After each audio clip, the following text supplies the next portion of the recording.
Pag nabobobo na is, tapos medyo parang kulang-kulang pa siya ng pulbo, siyempre, lalagyan.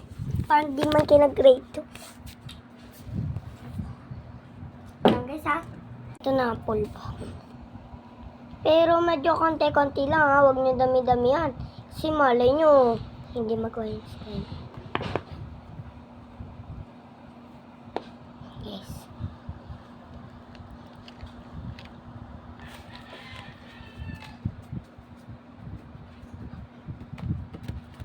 Go na.